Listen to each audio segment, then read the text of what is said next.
Robert Zimmerman Sr. wants you to know this. I'm here today, well, the main reason is the tapes, the 911 and the other tapes were played for the Martin family, and they identified that as their son crying for help. That is absolutely, positively George Zimmerman. And this.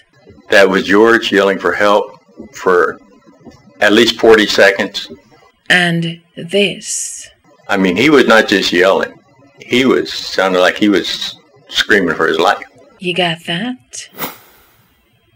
He says that was George yelling for help. He says George was yelling for help not for 5 seconds, not for 10 seconds, but for 40 seconds. He was not just yelling for help for 40 seconds. He was also screaming for his life. Got that? He says it was George both yelling for help for 40 seconds and screaming for his life. 'Cause Robert Zimmerman knows those are two different things. There's yelling for help, and then there's screaming for your life.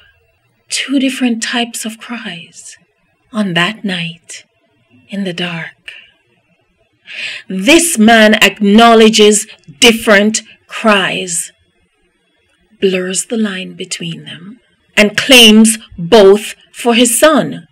He leaves Trayvon silent as he is slaughtered. Robert Zimmerman shuts Trayvon up. Two different cries with two different levels of desperation. We know what screaming for your life means. It means, save me, I'm about to die. But what does help mean? Help with what? Help to do what? But then, help arrives. Listen. So I remember once I shot him, I holstered my firearm and I got on top of him and I held his hands down because he was still talking. And I said, stay down, don't move. And then somebody comes out and I couldn't see, it was a flashlight in my head, so I asked if it was a police officer. And he said no, it was a witness, but he was calling the police. And I said, the police are on their way, they should be here already, because I had called. Okay. And he's like, I'm calling the police. And I said, I don't need you to call the police, I need you to help me with this guy. Got that? George says, I need you to help me with this guy. Not call an ambulance, but help me with this guy. Remember, George knows the difference between non-emergency and 911. In fact, just so no one forgets that he knows, he points out the difference in his interview. Over. So I just pulled my car to the side and I called the non-emergency line. Okay. Were you armed at this point? Yes, you were already armed. Okay. Yes, I called the non-emergency line. And over. I've seen a suspicious person in the neighborhood. We call the police, the non-emergency line. And over. Okay. Is that normally what you guys do when you see someone suspicious? You just call? Yes, ma'am. You don't try to make contact with them? And over. I went to grab my phone. I don't remember if I had time to pull it out or not.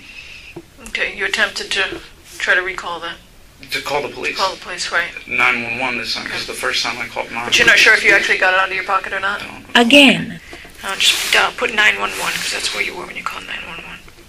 Well, it was the non-emergency line. Okay, well, that's where you called the police, yes, right? Okay.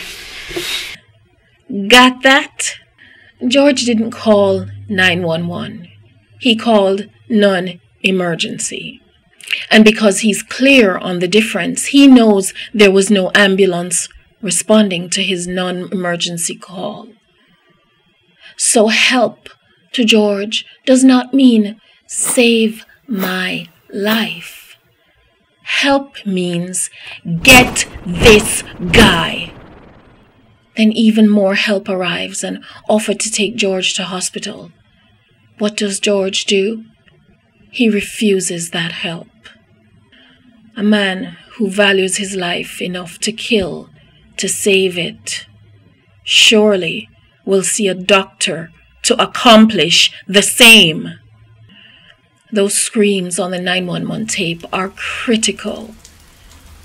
When the suspicious black boy began screaming for his life, maybe both. things got complicated for George. He had to shut that boy up real quick before the cops got there. After all, criminals don't scream for their lives when they're attacked. But innocent 17-year-old boys, they most certainly do.